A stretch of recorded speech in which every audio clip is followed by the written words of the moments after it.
Hello guys, आज हम शुरू करने वाले हैं एक और इम्पोर्टेंट टॉपिक जीडीआर यानी ग्लूकोज डिलीवरी रेट। इसे जीआईआर ग्लूकोज इन्फ्यूजन रेट भी कहते हैं। हम समझेंगे इसकी डोज क्या होती है, जीडीआर कैसे कैलकुलेट किया जाता है, ग्लूकोज को कैसे कैलकुलेट किया जाता है। कहीं कहीं पर जो एनआईसी होते हैं किसी किसी की यूनिट में जीडीआर को कैलकुलेट नहीं करते हैं, लेकिन जीडीआर को कैलकुलेट करना बहुत ही ज़रूरी होता है, क्योंकि जब हम देखते हैं कि पेशेंट जब न्यूनेटल हाइपोग्लाइसीमिया में जाता है, हाइपोग्लाइसीमिया में अगर पेशेंट जा रहा है तो हमको पता होना चाहिए कि पेशेंट का जो जीडीआर है, ग्लूकोज का डिलीवरी रेट कितना जा रहा है और हमको कहाँ तक बढ़ाना है, उसकी लिमिट कितनी है और हमको कितने का जीडीआर जा रहा है। अगर पेशेंट को जीडीआर 15% 12% से ज़्यादा जा रहा है तो हमको सेंट्रल लाइन का यूज़ करना चाहिए। तो इसलिए हमको जो इस पर्पज़ से हमको जीडीआर को कैलकुलेट करना बहुत ही ज़रूरी है। ये हाइपोग्लाइसीमिया के मैनेजमेंट में बहुत ही यूज़फुल है। तो आइए शुरू करते हैं।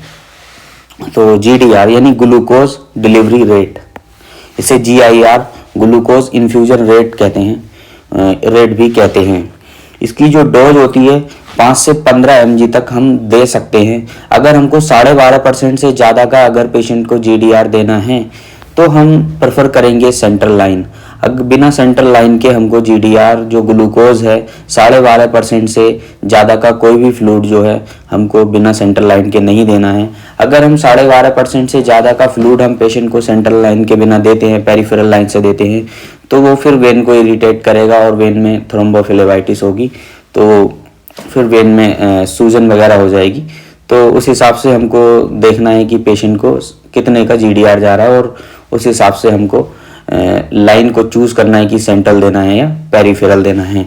अगर 12.5 या 15% से ज़्यादा का पेशेंट को मोर देन 15% से ज़्यादा का जीडीआर जा रहा है तो हमको फिर देखना चाहिए कि पेशेंट का इंसुलिन लेवल क्या है, ग्लूकागोन लेवल क्या है, कॉर्टिसोल का लेवल क्या है, अदर स्टेरॉयडल हार्मोन का लेवल क्या है, डाइजॉक्साइड क्या है उसके, तो वो हमको देखना चाहिए। तो ये जो है शुगर मैनेजमेंट में हमारा हाइपोग्लाइसीमिया के मैनेजमेंट में हेल्प करेंगे। अब हम समझ लेते हैं कि कुछ 5% जो फ्लूइड मार्केट में अवेलेबल हैं, some dextrose fluid available in market, जैसे कि 5% है, आइसोलाइट पी है, डीएनएस है, हाफ डीएनएस है, ऑल आर 5% डेक्सट्रोज फ्लूइड है ये। और 5% का मतलब क्या है? 5% मतलब 5 ग्राम है पर 100 ml में, यानी 5000 mg है पर 100 ml में। और 5000 mg को हम समझेंगे कि 50 mg है पर ml में। अगर 5% डेक्सट्रोज है तो 50 mg पर ml उसमें जो है डेक्सट्रोज अवेलेबल है। सम अदर डेक्सट्रोज भी अवेलेबल है मार्केट में, जैसे कि D10% हुआ, D10% जिसमें 100 mg पर ml ग्लूकोज मिलेगा, D25% इसमें 250 mg ग्लूकोज मिलेगा पर ml में, और मार्केट में 50% तक के ग्लूकोज अवेलेबल हैं जिसमें 500 mg पर ml ग्लूकोज मिलेगा। मोस्टली जो यूज़ किए जाते हैं यूनिट्स में, एनआईसीयू में, पीआईसीयू में या फिर कहीं पे भी, तो वो D5%, D10% और D5% के फ्लूइड जो है यूज किए जाते हैं। अब हम समझते हैं कि D5% में भी कौन कौन से फ्लूइड हो सकते हैं। D5% में D5% हो सकता है, आइसोलाइट पी हो सकता है, डीएनएस हो सकता है, हाफ डीएनएस हो सकता है।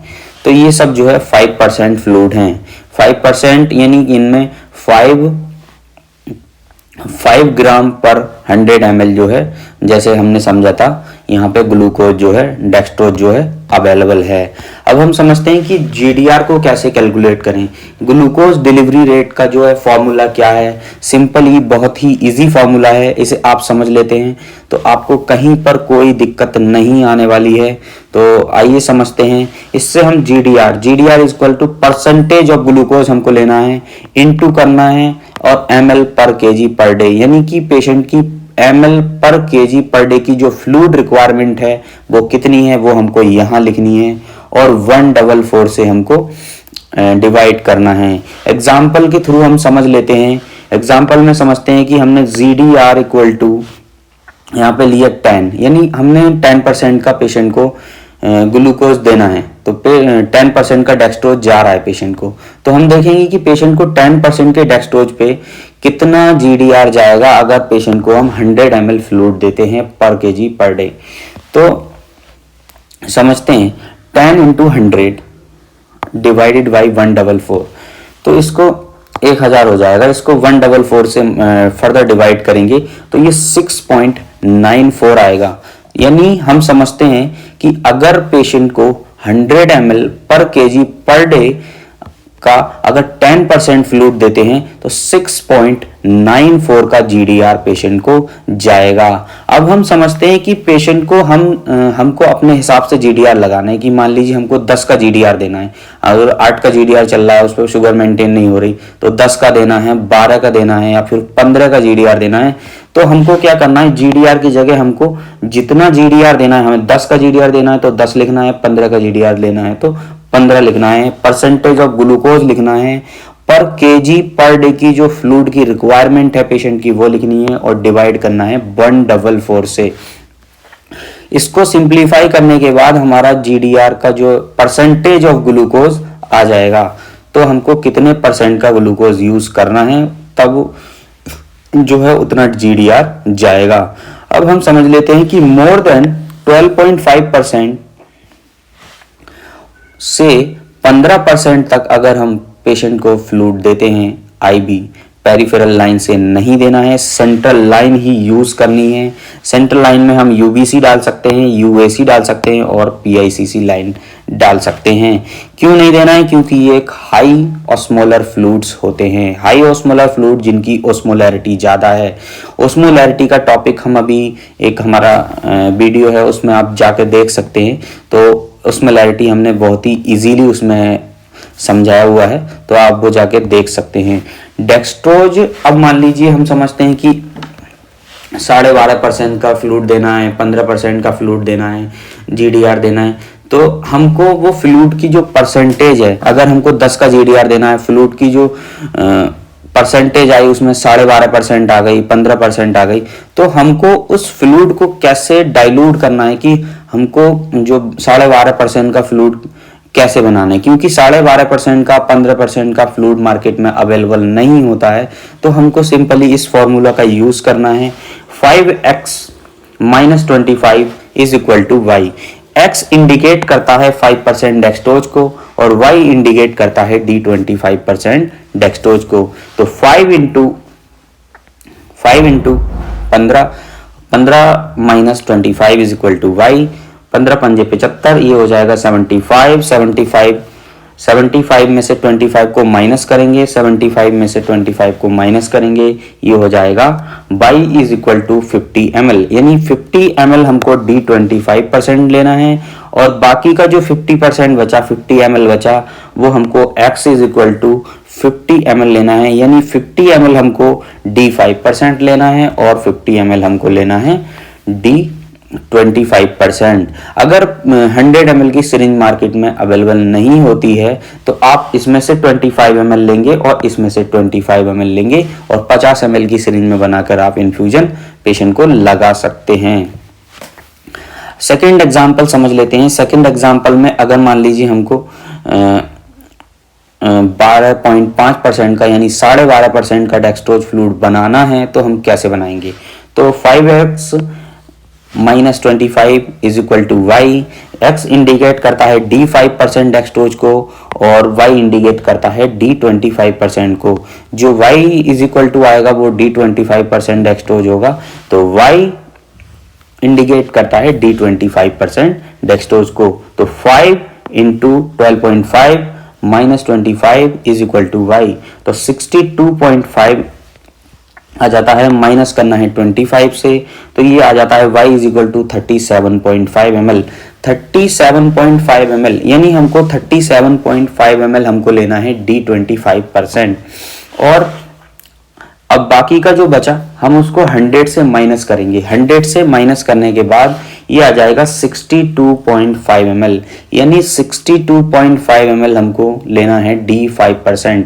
अगर 100 ml की सिरिंज नहीं है तो हम इसका आधा ले सकते हैं और इसका भी आधा ले सकते हैं और 50 ml की सिरिंज में हम बनाकर पेशेंट को फ्लूइड लगा सकते हैं। अब एक एग्जांपल के थ्रू समझ लेते हैं। एक पेशेंट है, हमको 8 का GDR देना है, बेबी ऑफ मनीषा 2 kg है, 2 डेज का पेशेंट है, GDR का रेट 8 mg पर kg पर मिनट हमको देना है। तो percentage of glucose into 100 upon में हमने ले लिया 144, तो 8 इंटू 144 हो जाएगा परसेंटेज ऑफ ग्लूकोज। 100 हमने यहाँ पे ले लिया है, तो 8 इंटू 144 करेंगे और 100 को हमने ले लिया है यहाँ पे, तो ये हो जाएगा 1152। 1152 को हम फर्दर सिंप्लीफाई करेंगे तो 11.52 आ जाएगा। 11.52 यानी हमको 11.52% का ग्लूकोज यानी ग्लूकोज हमको डेक्सट्रोज बनाना है। यानी अब इसको हम समझते हैं 11.52 यानी हम राउंड फिगर समझेंगे कि 12% का हमको ग्लूकोज बनाना है। तो 12% का हम ग्लूकोज कैसे बनाएंगे, तो 5x minus 25 is equal to y, 5 into 12 minus 25 is equal to y. तो 5 into 12 minus 25 is equal to y, तो 12 पंजे 60 हो जाएगा। 60 में से माइनस करेंगे हम 25 को, 25 को हम अगर माइनस करते हैं तो ये बचता है 35 ml हमको लेना है D25%। और बाकी अगर इसको 100 में से हम इसको माइनस करते हैं, 100 में से हम इसको माइनस करते हैं तो ये आ जाता है 65 ml, 65 ml आ जाता है D5%। तो हमको इसका आधा लेना है और इसका भी आधा लेना है। और अब हम एक पेशेंट का एग्जांपल लेकर और समझ लेते हैं। पेशेंट को हमको मान लीजिए 6 का GDR देना है, तो 6 mg पर kg पर मिनट हम लिखेंगे, परसेंटेज ऑफ ग्लूकोज लेंगे हम, इंटू करेंगे 100 अपॉन में लेंगे 144। आपको बहुत ज़्यादा समझने की ज़रूरत नहीं है, आप सिंपल इस फॉर्मूला को समझ सकते हैं। अगर आप बहुत ज़्यादा समझने की कोशिश करेंगे तो बहुत कंफ्यूज हो सकते हैं, तो आपको ज़्यादा समझने की फॉर्मूला को ज़्यादा वो करने की ज़रूरत नहीं है, आप सिंपल इस फॉर्मूला को समझ सकते हैं। तो परसेंटेज ऑफ ग्लूकोज हमने आगे ले लिया है, 6 इंटू 144 किया और 100 कर दिया हमने डिवाइड, तो ये 864 हो जाता है। 864 को हम 100 से डिवाइड करेंगे तो 8.6 यानी 8.6 परसेंटेज ऑफ ग्लूकोज हमारी आती है 8.6, यानी हमको 8.6 का हमको ग्लूकोज देना है पेशेंट को। तो आई होप आप समझ चुके हैं। अगर आपको समझ में नहीं आती है तो वीडियो को आप दोबारा रिवाइंड करके देख सकते हैं, इससे आपको कंप्लीटली समझ में आ जाएगी video. Thank you for watching this video.